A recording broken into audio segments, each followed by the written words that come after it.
Hello दोस्तों, आज की इस वीडियो में हम बात करने वाले हैं पुलिस विभाग में यदि आप हो और पुलिस विभाग में सुनते होंगे आपके किसी को सस्पेंड कर दिया, डिसमिस कर दिया, टर्मिनेट कर दिया, बर्खास्त कर दिया, निलंबित कर दिया, लाइन हाजिर कर दिया। तो बेसिकली इनके मतलब क्या होते हैं? क्या इनमें सैलरी मिलती है या नहीं मिलती है? ये क्या है ये शब्द? इनसे हम किस तरीके से पता चलेगा कि लाइन हाजिर पर क्या क्या सुविधाएं मिलती हैं या बर्खास्त होने पर क्या नहीं मिलता है, क्या मिलता है, डिसमिस होने पर क्या मिलता है, क्या नहीं मिलता। ये सारी चीजें हम इस वीडियो में बात करेंगे कि ये सस्पेंड होता क्या है वास्तव में। तो ये सारी चीजें, अभी आप पुलिस में आए हो, 60,244 पदों वाली में भर्ती की स्पेशली बात कर रहा हूं, तो उनको ये चीज सुनने में मिलेगी। ठीक है, और यदि आप पुलिस में पहले से हो तो ये सारी चीजें आपको पता होनी चाहिए। चलिए, तो अब देखिएगा, यहाँ पर मैंने लिखा सस्पेंड। सस्पेंड को ही आप हिंदी में बोलते हो निलंबन। ठीक है, जो निलंबन होता है उसी को इंग्लिश में सस्पेंड बोलते हैं। सस्पेंड निलंबन बात एक ही है।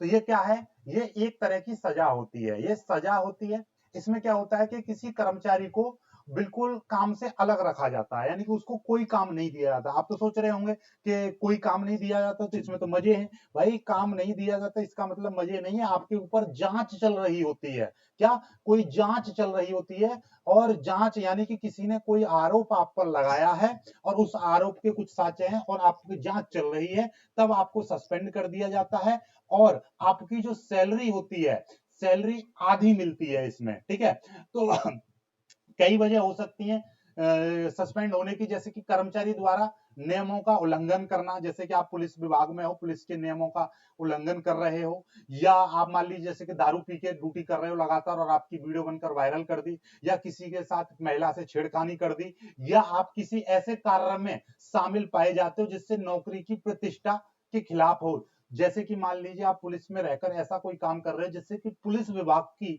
छवि धूमिल हो। ठीक है, पुलिस विभाग बदनाम हो या पुलिस बदनाम हो, पुलिस की छवि खराब हो, ऐसा कोई काम कर रहे हो, महिला से कोई बदतमीजी कर रहे हो, या घूस ले रहे हो, रिश्वत ले रहे हो, या कोई अन्य कार्य ऐसा जिससे पुलिस की प्रतिष्ठा खराब हो रही है, तो ऐसे कार्य में क्या होता है कि आपको, या किसी ने आपके विरुद्ध कोई ऐसी शिकायत कर दी, ठीक है, और जिससे मतलब कोई बड़ा कांड करके आपकी वीडियो बनाकर आपके उच्च अधिकारियों को दे दी, तो आपके डीसीपी या कमिश्नर आपको क्या कर देंगे? पहले सस्पेंड कर देंगे। सस्पेंड पर क्या होगा? आपकी आधी सैलरी मिलेगी, आपको कोई काम नहीं दिया जाएगा। ठीक है, ऐसा ही नहीं काम नहीं दिया जाएगा, आपको घर भेज दिया जाएगा, वहीं पर रहोगे, लेकिन आपको कोई वर्दी भी नहीं पहन सकते आप। ठीक है, आप सस्पेंड के दौरान वर्दी नहीं पहन सकते, कोई काम नहीं करोगे। ठीक, इसमें क्या होगा? इसमें आपके विरुद्ध जांच चलेगी। ठीक है, जो भी आरोप लगाए गए हैं, निलंबन के दौरान क्या होगा? आधी सैलरी मिलेगी और आपके ऊपर जांच बैठा दी जाएगी। अब जांच में मान लीजिए आपके ऊपर कोई आरोप लगा हुआ है, उस आरोप पर आप क्या हो जाते हो? निर्दोष पाए जाते हो, यानी कि वो आरोप आपके ऊपर गलत लगाया गया है, तो फिर आपको तुरंत क्या कर दिया जाएगा? बहाल कर दिया जाएगा। और मान लीजिए आप 3 महीने सस्पेंड रहे हैं, तो 3 महीने की आपको सैलरी पूरी मिलेगी। जो आधी सैलरी आपको मिल गई, तो बची हुई आधी सैलरी भी आपको दे दी जाती है। लेकिन बाय द वे, आपके ऊपर आरोप सिद्ध हो जाते हैं। जब आरोप सिद्ध हो जाएंगे तो फिर आपको आगे की निलंबन के आगे की, सस्पेंड के आगे की प्रक्रिया है डिसमिस। फिर आपको बर्खास्त कर दिया जाएगा। ठीक है, अब बर्खास्त क्या होता है ये अब आगे सीखेंगे हम। ठीक है, फिर आपको क्या कर दिया जाएगा? बर्खास्त कर दिया जाएगा, फिर आपको सैलरी वगैरह कुछ नहीं मिलेगी। ठीक है, चलिए देखिए, पहले आप समझते हैं बर्खास्त। तो बर्खास्त आपको समझ में आ गया। बर्खास्त का ही दूसरा नाम होता है डिसमिस कर देना या टर्मिनेट कर देना, यानी कि नौकरी से परमानेंट छुट्टी।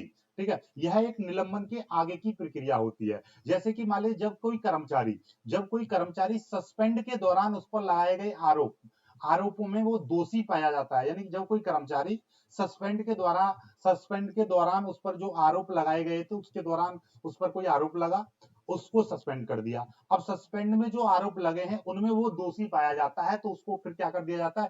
तत्काल प्रभाव से उसको बर्खास्त कर दिया जाता है। ठीक है, अब बर्खास्त में क्या होगी? ना तो उससे कोई सैलरी मिलेगी, ठीक है, और ना ही कोई आपको सुविधा, सरकारी सुविधा, जैसे मान लीजिए आप पुलिस विभाग में हो, आपको मेडिकल की सुविधा मिल रही है या जो भी सुविधाएं मिल रही हैं, सारी सुविधाएं आपको छीन ली जाती हैं। और एक और खास बात है, फिर जब आप बर्खास्त हो जाते हो किसी भी नौकरी से, सरकारी नौकरी से बर्खास्त हो जाओगे, तो फिर कोई अन्य विभाग में आप सोच रहे हो कि नहीं जी अब तो मैं बर्खास्त हो गया, दूसरी सरकारी नौकरी देख लो, नहीं, फिर जीवन भर आप कोई भी सरकारी नौकरी नहीं कर सकते हो आप। इवन आप पूरे जीवन भर फिर चुनाव भी नहीं लड़ सकते हो। ठीक है, तो ये सारी चीजें हो जाती हैं। ठीक, तो बर्खास्त आपको समझ में आ गया बर्खास्त क्या है। ठीक, आगे की बात करते हैं। कभी आपने सुना होगा कि लाइन हाजिर कर देना, तो यानी कि लाइन से अटैच कर देना, ये आपकी ना तो कोई सजा है, ठीक है, और ना ही इसमें कोई वेतन वगैरह रुकता है। क्या होता है, कभी कभी लगता है कि आपको कोई कोई काम कर रहे हो और आप हाईलाइट हो रहे हो कि यार ये काम, मतलब कोई हो जाता था ना कभी कभी, कि आपको क्या करता है पुलिस विभाग में, यदि आप कोई कर्मचारी है, वो थाने अथवा ऑफिस में कार्य कर रहा है, तो उसको क्या कर दिया कि थाने और ऑफिस से हटाकर क्या कर दिया, मुख्यालय, मुख्यालय यानी कि पुलिस लाइन में आपको भेज दिया जाए, तो हम उसको बोलेंगे कि लाइन हाजिर कर दिया। लाइन हाजिर की भी कई सारी वजह हो सकती हैं, ठीक है।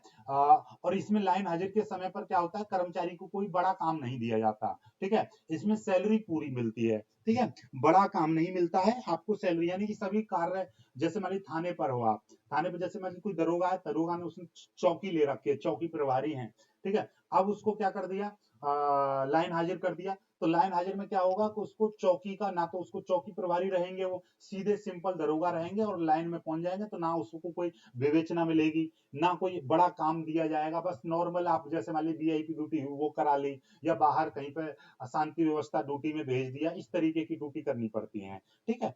लेकिन कोई बड़ा काम नहीं, जैसे कोई विवेचना नहीं मिलेगी, कोई कार्य नहीं मिलेगा, चौकी का प्रभार नहीं दिया जाएगा, नहीं चौकी प्रभारी नहीं बनाया जाएगा, तो ये सारे काम नहीं दिए जाते, बड़े काम कोई नहीं दिए जाते, तो ये है, ठीक है। इसमें भी कई सारी वजह होती है, जैसे छोटी मोटी कोई शिकायत कर दे, या मान लीजिए क्या होता है, कभी कभी क्या हुआ कि अभी एक अपने थाने की मैं बात बता रहा हूँ कि एक यादव थे, ठीक है, चौकी इंचार्ज, ठीक है, एक यादव थे जो कि हमारे यहाँ के चौकी इंचार्ज थे, ठीक है, बात को ध्यान से समझिएगा, चौकी इंचार्ज थे।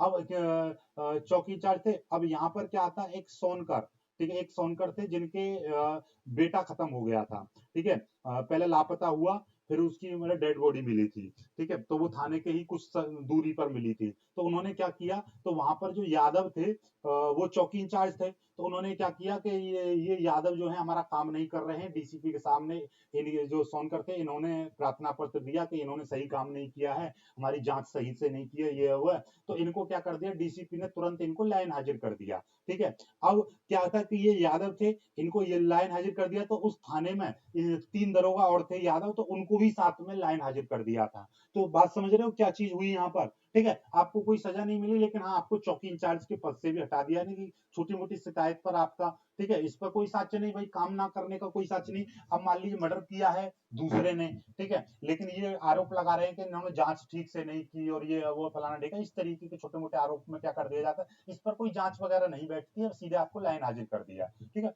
बाद में क्या होता है कि जब मैटर शांत हो जाता है, तो फिर आपको फिर से दोबारा चौकी मिल जाएगी, ठीक है, आप डीसीपी साहब क्या वो कर दो, सलूट मारो जाके बढ़िया तरह से, और अपना काम दिखाओ कि हमारी छवि अच्छी है, बिना बात के इसमें वो किया गया था, इस तरह से। तो आई होप कि आपको समझ में आ गई होंगी सारी चीजें, कि यहाँ पर मैंने जो भी चीज आपको बताई है, सस्पेंड बता दिया, डिसमिस बताया, टर्मिनेट, बर्खास्त, निलंबित और लाइन हाजिर, सारी चीजें आपको क्लियर हो गई होंगी। वीडियो अच्छा लगा, इसी तरीके की छोटे मोटे चीजें मैं आपको बताता रहूंगा। वीडियो को लाइक करके शेयर कीजिएगा, चैनल को सब्सक्राइब जरूर कर लीजिएगा।